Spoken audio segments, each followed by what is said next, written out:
tous les membres de l'équipe accèdent à Planner et ont la possibilité de paramétrer la tâche. Vous pouvez par exemple modifier les personnes que vous avez affectées. Vous allez pouvoir ici changer un certain nombre de paramètres. Donc là pour l'instant il n'y a qu'un seul compartiment, donc ça apparaît bien dans Affaires.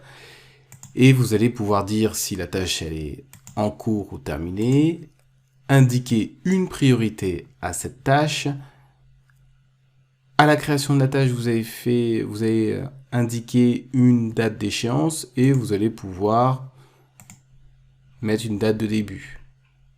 Vous allez pouvoir indiquer quelques éléments utiles pour la description de cette tâche.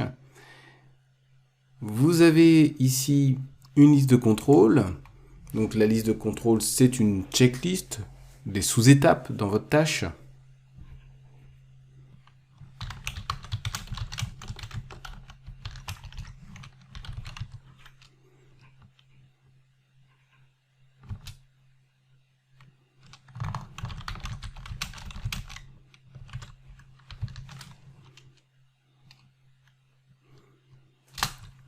Donc vous voyez, juste en tapant les noms et en faisant entrer, je vais pouvoir ajouter une étape. Je peux ajouter des fichiers. Ces fichiers peuvent être de mon ordinateur, un lien, ça peut être par exemple un lien OneDrive ou de SharePoint. Je vais ajouter un fichier de mon ordinateur.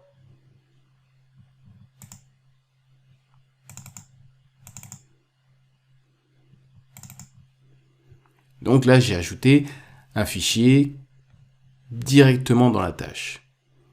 Et je peux avoir un chat interne, donc c'est-à-dire qu'on va pouvoir échanger dans cette tâche. Là, on voit que James est la personne qui a créé cette tâche et il peut mettre un commentaire.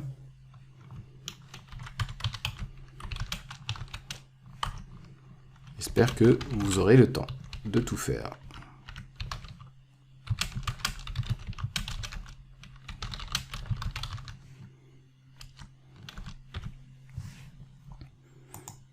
Et donc l'avantage, c'est que au travers de cette tâche, on a tous les éléments qui vont permettre justement de conduire cette tâche. Et donc, au fur et à mesure, vous l'aurez peut-être constaté, les éléments que l'on a ajoutés vont se voir ici, petit à petit. Vous allez voir l'importance, le fait que la tâche est en cours, la date de fin, c'est-à-dire l'échéance. Vous allez même pouvoir visualiser qu'il y a un fichier qui est ajouté. Vous allez pouvoir voir qu'il y a une checklist des étapes, qu'il y a un fichier ajouté. Vous allez pouvoir voir ici qu'il y a un message qui a été ajouté, un fichier et même qu'il y a une checklist. Pour aller plus loin, vous pouvez faire des catégories visuelles.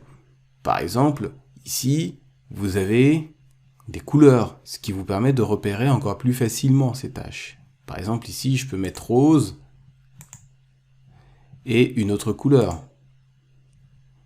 Et même pour que ce soit plus explicite, je vais mettre ici le nom de la catégorie. Ça peut être facturation, ça peut être le nom d'un service. C'est à vous de choisir ce que vous allez mettre dans ces catégories ou étiquettes dans Planner.